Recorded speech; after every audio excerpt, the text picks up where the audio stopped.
Hot Talk with Webb is back. Got a special guest today. Got Bryant Graham from the Gametime TBD Sports Show. Glad to have you, brother. Welcome back. Yes, sir. Thanks for having me on, man, and appreciate you coming on my show. I like kind of going back and forth. Oh, anytime, man. It's nothing but a blast. Today, we're going to kind of go over A-Day, some of the guys that showed up big that we were really surprised in.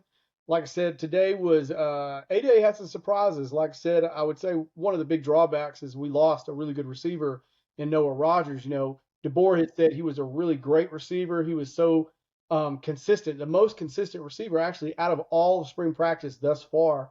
And he was a guy that was always there on second, always there on third, and always there on fourth down. Rarely dropped a ball.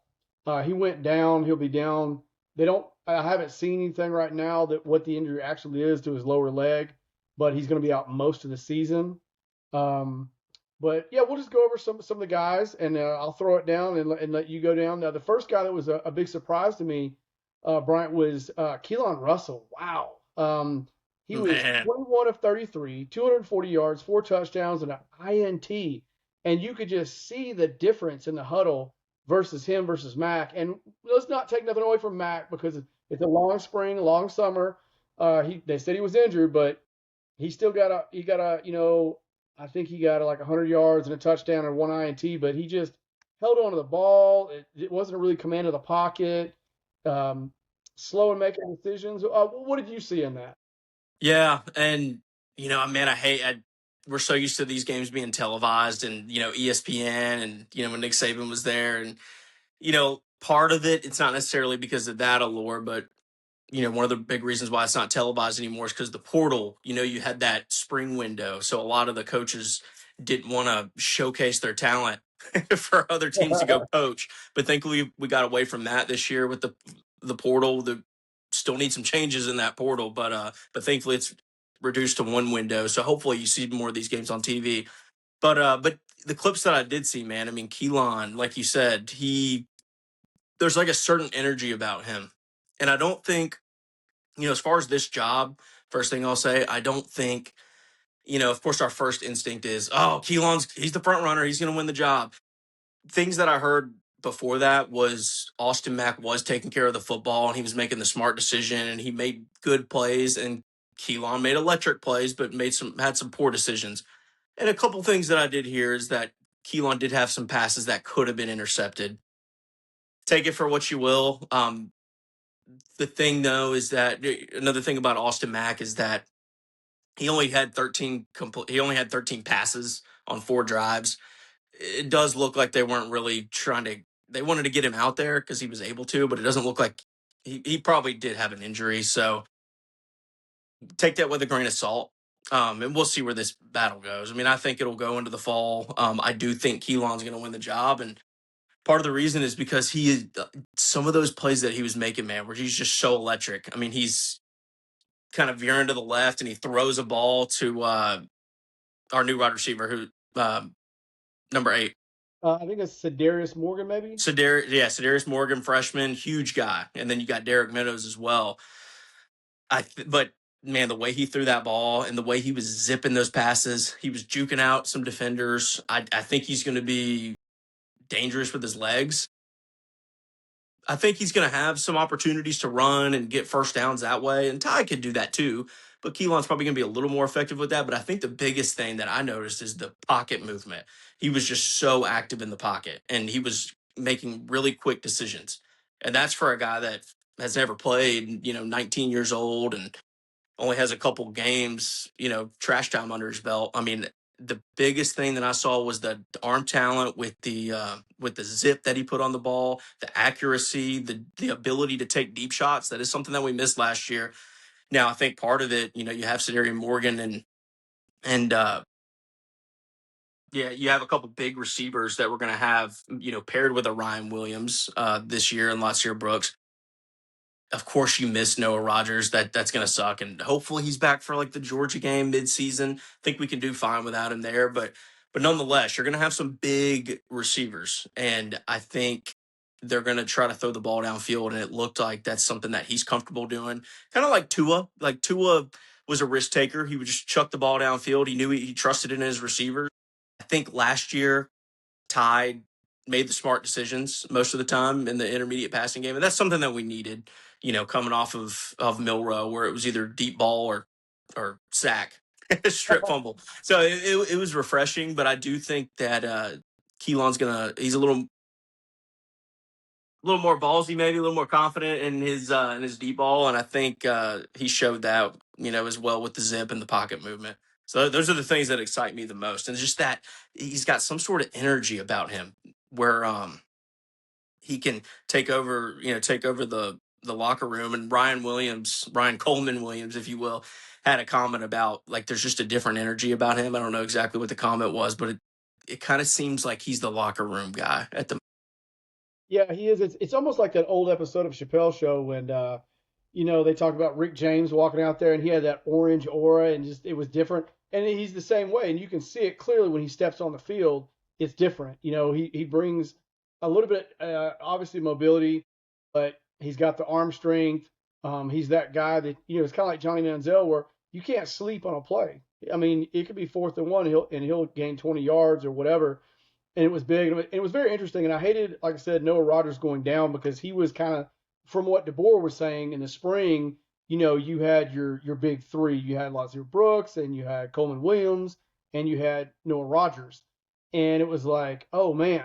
But I will say this gives an opportunity to the next guys that were surprises for me in this A-Day game with Cedarius Morgan. He had 3 recoveries, 79 yards, and a touchdown. Big body guy, 6'5", 220. Big kid right out of high school. And the other one, like you just mentioned, was Derek Meadows. He had 5 recoveries, 69 yards, and a touchdown. He's another 6'6" kid, big, 200 plus pounds.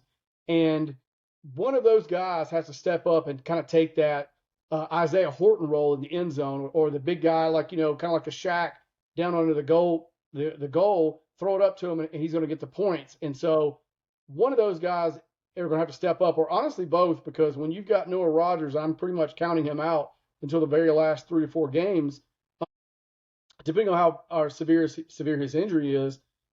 Some guys got to step up, and even guys like Rico Scott. Hey, it's time to wake up. Your brother went down. You got to figure this out. But I'm very excited because, and I had said that last year about Derek Meadows, and I don't even remember what game it was. He had gotten hurt. I mean, he almost got his block knocked off, and we never saw him again. I guess he was dealing with concussion protocols, if I'm making a broad guess there.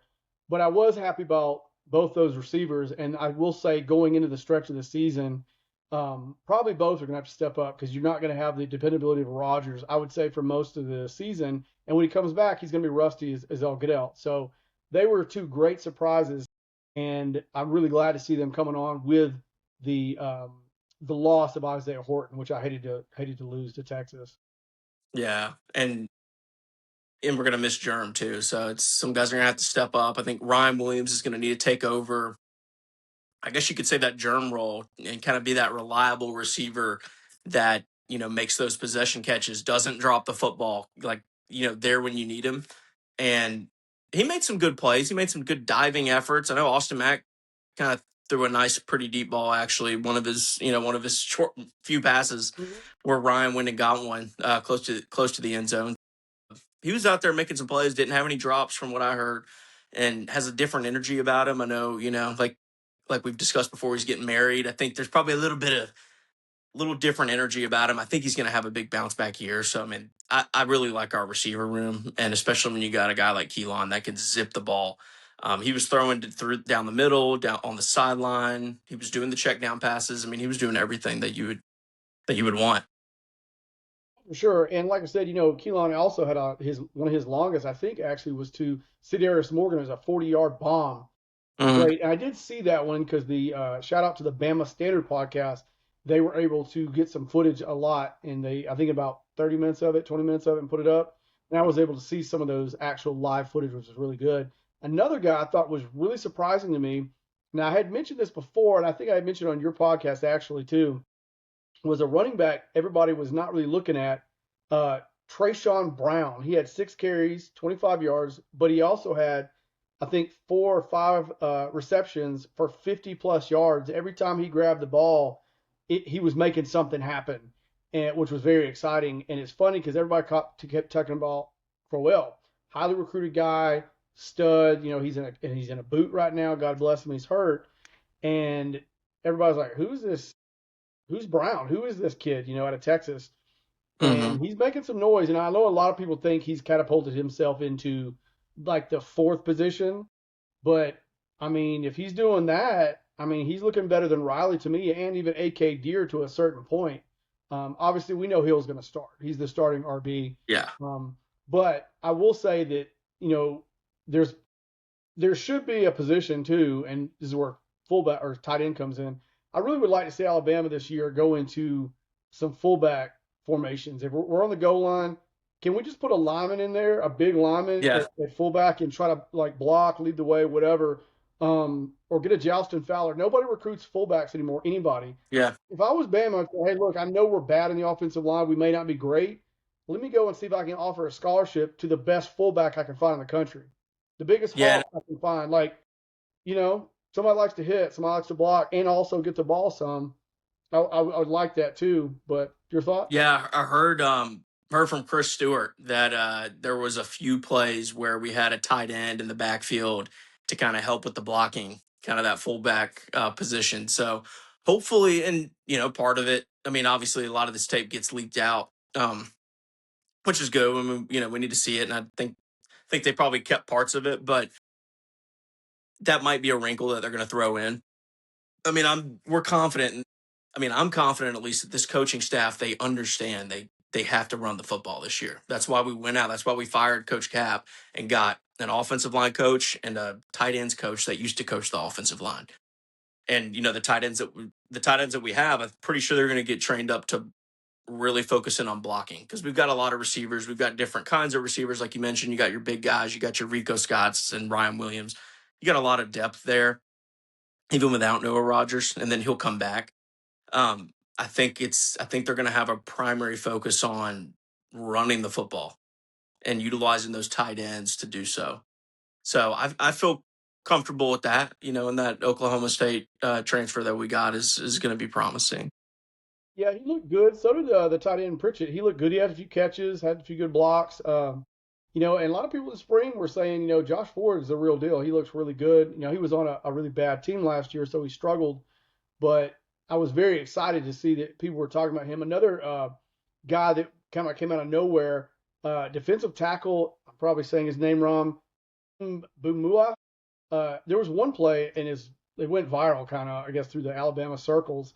Yeah, He destroyed. It was either AKD or Riley. Now it was a good block. The running back had a great block.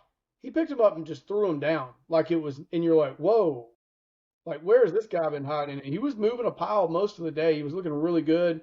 Another guy that came out of nowhere too, and you probably noticed it from some of the clips and things. At middle linebacker was Luke Metz. He had 4 tackles for a loss. Um, he had another 2 in the sack, and he almost had another sack. But all day, whenever he was in there, he was disruptive. I mean, he was just everywhere, and I didn't see him coming, and I was like, whoa. And I heard some yeah, rumblings from some spies I have in Tuscaloosa, but I didn't know he was that good, man. yeah. And then and we got what is it, Woodson out of Virginia Tech, linebacker, and he was a team captain. I think kind of the vibes I'm getting is the switch that we got was we went DeWar wants players that are he wants kind of a player led team. Kind of the vibes that I'm getting is team captains and players that are like working hard to, they're out there to prove something. And I think we lost some guys that sure were talented, but probably were underperforming. And haha, Clinton Dix kind of called it out and said like it's like you like we'll be fine. Like I don't know exactly what he said, but along the lines of like go watch the tape and see like the effort, because that's what we missed out on this past year in my opinion. If on the offensive line, defensive line, if we just give more effort, I think I mean, you're not going to beat Indiana, and I don't think we just had that capability last year, but you're not going to get blown out by 35 points. You're not going to lose some of these key games. You're going to come through, So I think they went for effort, guys, and it's showing in my opinion. Now you're going to have some kinks on the offensive line that you need to work out, and I don't know if you want to give a little bit of info on that. I know we were talking before this. The film guy kind of broke down a little bit, and pass protection looked pretty good, but the run game is something that we're still going to have to worry about, or something that's not going to get fixed overnight. I don't know if you have any take on that. Yeah, on that is we definitely the pass blocking looked pretty good. The run blocking, man, they were struggling again. Like I said, even with the starting lineup, which we've kind of ascertained, it's at left tackle Jackson Lloyd, at left guard it's Mal Waldrop, and in center obviously is Racing Delgado. Everybody's been raving about, and then right guard obviously is Michael Carroll, and the right tackle is Javen James, and that's kind of who what we've seen to be the starters. New guys, we got to give them a little grace, a little slack. They got a brand new coach. I do believe in Coach Clem. Adrian Clem has got a absolutely stellar resume. He's won Super Bowls. He's had some of the best offensive lines in the country at different times. Very consistent times. He's had great running attacks. He's got a patchwork quilt of guys in there that have never played together. Mm-hmm. They don't have time. They don't know everything. So they're working through the kinks. They're working through that, and I expect that to get better. I'm not expecting for a world-beating offensive line because it's his first year, but it won't take much to be better than 120th out of 134 teams in Division One. Exactly. And I'm not being funny or mean when I say that. It's just it won't take much, and I know we'll get there, but that has to improve because if not, our quarterback's gonna be hurt like Ty Simpson was last year, and that's a big detriment if that's what we're having to kind of lean on to get us through those times. And you touched on it. Clinton Dix, he made that statement about, hey, the film don't lie. Now I kind of disagree. He shouldn't have come out publicly with that junk. I'm like, man, like I Yeah. get it if that's the case, and we all know it. Marvin Constance on the Gametime podcast brought it up. He's an old Alabama linebacker, a stud in the late '90s, early 2000s, and he was kind of making a point. I didn't know this. He said, I don't know why you're making fun of those guys. He said, maybe you just need to coach them better. He said, because they were all 4 and 5 stars. And he goes, the last time Alabama, let me pull up my notes, had lost 4 games back to back. Do you know what years that was? 2006 and 7. Negative. 1955 and 1960 was the last 2 years they lost four games in a season. Wait, what was that? 1955 and 1960. Now, to be fair, let's put a little context with this. We have the playoffs, so everything's more and bigger, Yeah, more games, and we get that exactly. and we understand that, right? But it was kind of like, ooh, he called him out, and but it was kind of funny. But another guy, the last guy that I would say that really surprised me, and I'd heard rumors. Some of my contacts were saying, man, LaCour, yeah, I always mess his name up. LaCorin Quinn, the Irish guy that we got, the Mm, kicker. They said, man, he's yeah. going to take Talty's job. You can go ahead and put a $50 bill on it. He'll take his job. And I was like, what? He was 3 for 3 and a long of 47 yards. Then Talty was 2 of 3 and then missed a 38-yarder. So, there's competition there, but it was a shocker for me. Was like, ooh, man. Yeah, and we need consistency there. And Talty, he got better at the end of the year, but I think just the biggest thing was the inconsistencies with him. He could make a 50-yarder, but then he would miss a 35-yarder. And we Well, I mean, just there need was somebody that's going to be super consistent. I mean, there was games that I think one time he missed a 23-yarder in one game, a 29-yarder, and then a 30. And sometimes you'd be sitting there praying, and I mean, your butt cheeks would be clenched so tight you couldn't get a greased BB up there because you're like, well, are we going to make this or are we not going to? And if a game is really hinging on that, you're like, yeah, you got to have it. You got to have it, because it's all part of special teams and winning the game and being consistent and getting points where you can get points. Um, but hey, why don't we jump into Alabama's schedule? What is your prediction? What do you think we're going to end up at the end of the year? And what are you looking at when you look at Alabama's schedule? What's going through your mind? Yeah, man. I mean, I think the biggest thing for me, we have the talent to go 10-2. We need to get used to like the old 12-0 is now 11-1, and the old 11-1 is 10-2. So I mean, 10-2 should be the expectation. we should never live in a world where the expectation is going 11-1 or 12-0. That's ridiculous because of the 9-game SEC schedule that's coming up. Thankfully, we start out with Eastern Carolina, then we go to Kentucky. I think this is really important for whichever quarterback we assume was going to be Keelan Russell, just because of his abilities. But whichever quarterback takes the reins, I think it's going to be really nice how that pans out, because we have, an easy game in East Carolina to get them both acquainted. And for some reason, the battle's not done. You do have that buffer game in there going into the Kentucky game to actually pick a starter. On the road at Kentucky, I'm not going to say it's a trap game, but they do have a new coach with, bringing a lot of new energy. And, from my understanding, they didn't do terrible in the portal. So they've got, it's on the road too. And I've been to Kentucky.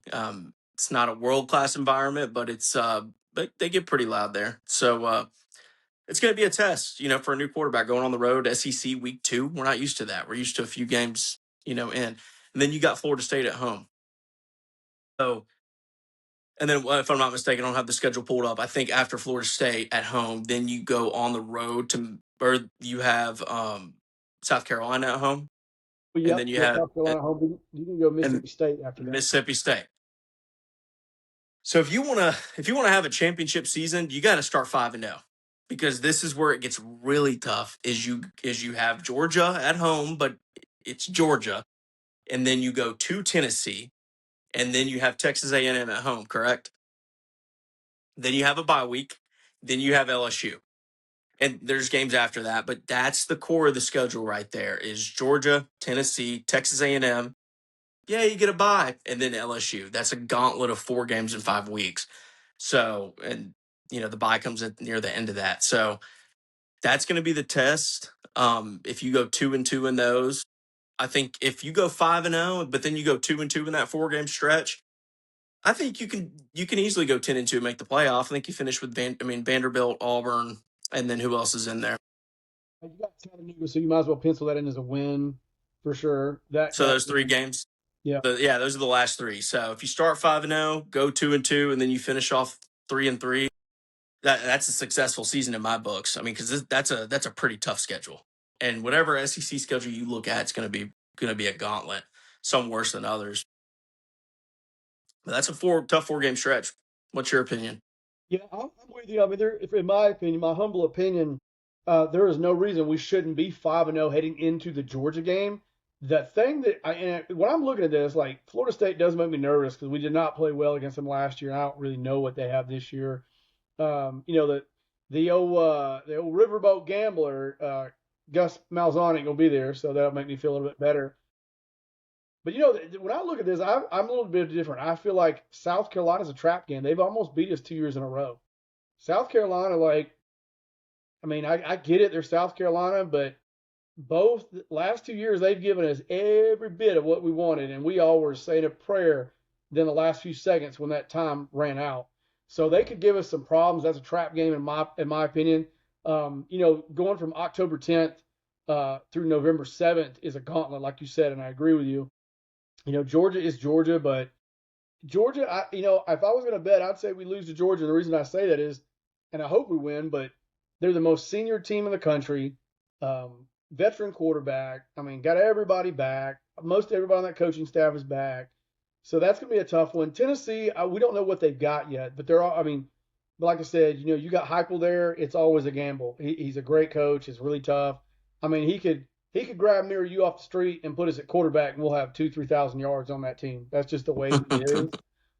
Texas A&M loaded. They got a good quarterback who can run. It gives. I mean, it gives any defensive coordinator sleepless nights. He's good. They got a good defense. Like I said, they are really good on the defensive line. LSU, we don't know what they have, but it's LSU. It's always a tough game. It's never an easy game. And I do feel like Vanderbilt's a trap game. I get it. They don't have Pavia, but But they have the number 1 rated quarterback out of high school, and that'll be the end of the year. And if he's not hurt, he's going to be firing on all cylinders. They've got a great coach. Everybody in the country wanted him last year. I mean, he got offered a bunch of jobs. Like I said, he's good. They come to play. They play solid defense. They gang tackle. They do all the things right. And then Failburn. Failburn is always tough to play at home or away. Historically, we don't do great at Bryant Denny, so that's always one that makes us Bama fans nervous. So, in my opinion, I mean, 10-2 is attainable, I would think, because we have a new quarterback. We don't yet know about the offensive line.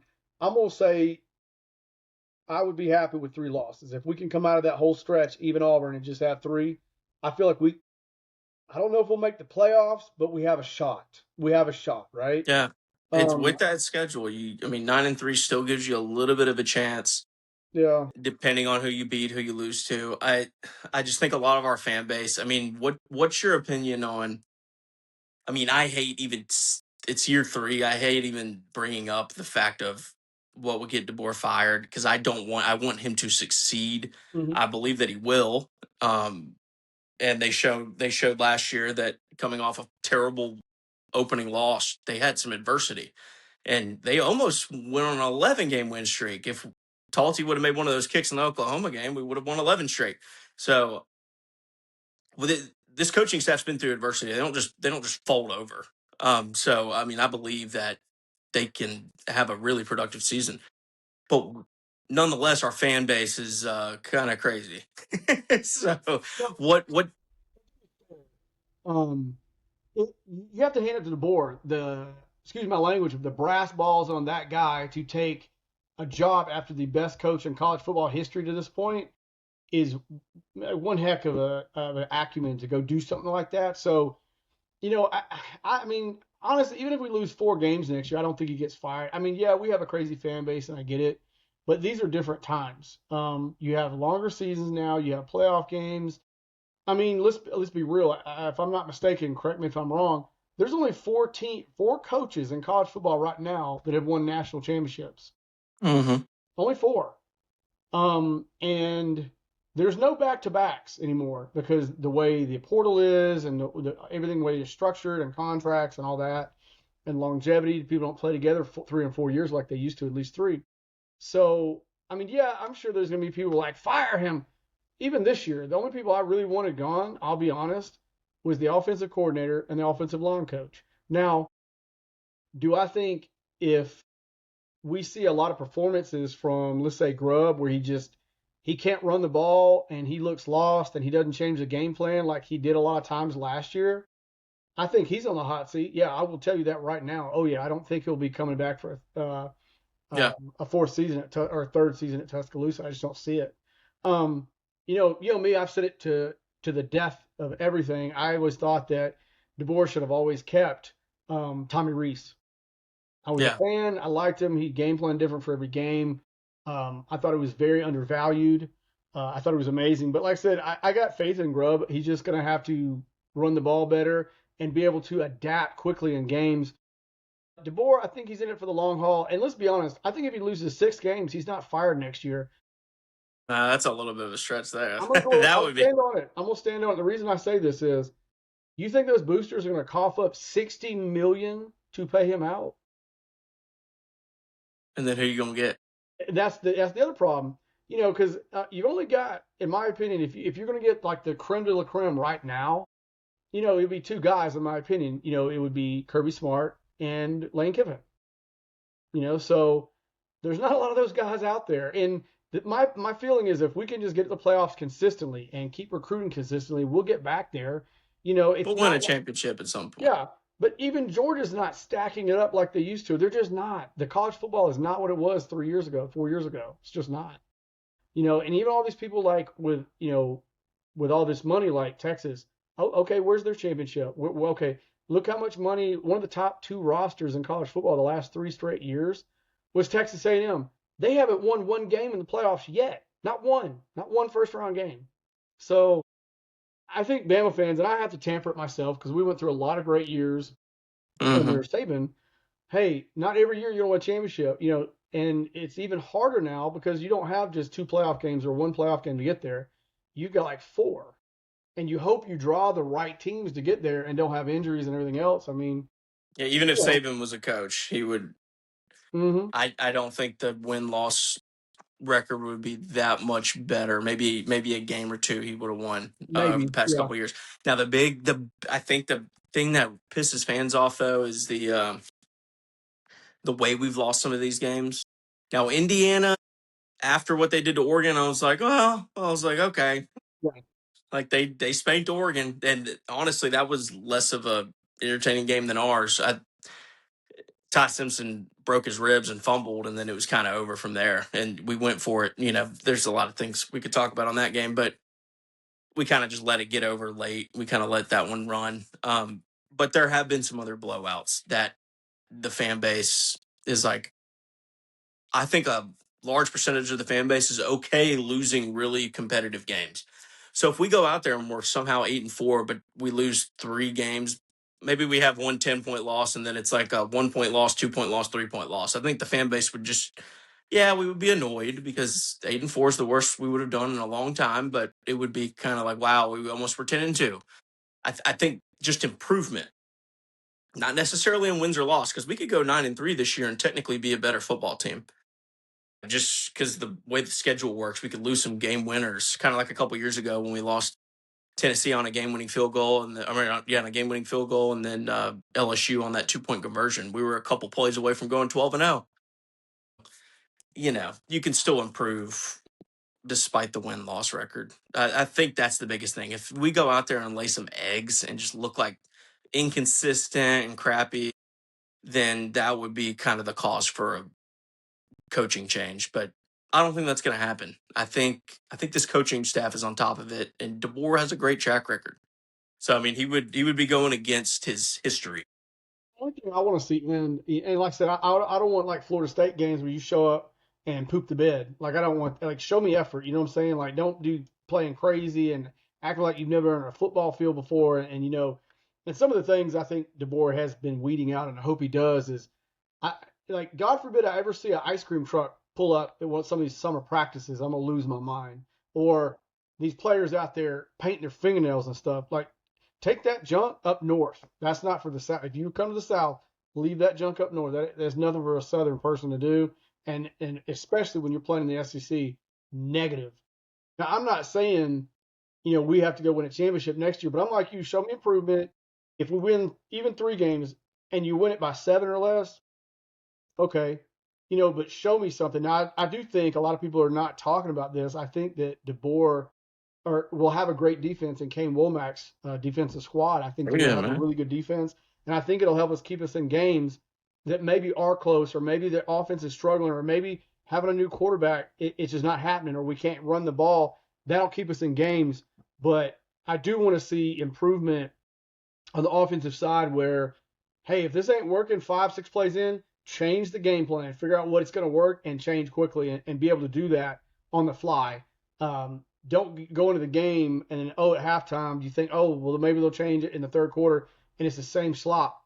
That needs to change. And obviously, progression throughout the year on the offensive line so we can run the ball, so we can win some of those close games in the third and fourth quarter with running and with body blows. Mhm. We're just still great at that. Ole Miss was pretty darn good at that last year under Lane Kiffin. So yeah, that's definitely things we got to see going into it. If you go look on Kalshi, that betting website, Alabama was on there for making the playoffs. We're not even close. So a lot of people have us off the map. There's no target on our back. So I think we have everything to gain this year and nothing to lose because of Yeah, that. I think a lot of people are overlooking us. We have a lot of pieces that are new. So I think the world's our oyster if we can bring it together and get better week to week and just show improvement, man. I really do.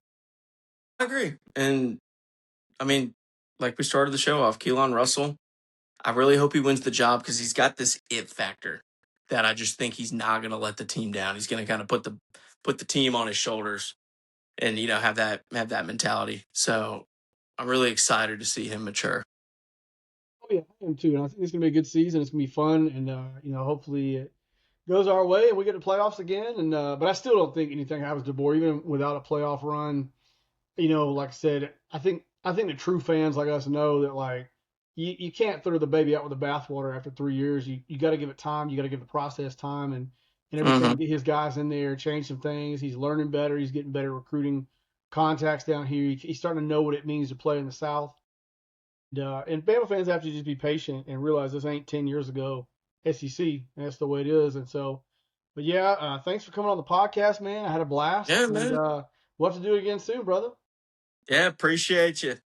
Thanks for having me on, man. Roll Tide, and Roll Tide, man. we'll be on each other's podcasts. I'll have Paul on mine as well. Game Time TBD. Y'all check it out. Everybody go give him a subscribe. Hit subscribe and ring that bell so you know when he puts out a new video. He always has good content. But anyway, Tide Talk Web is out.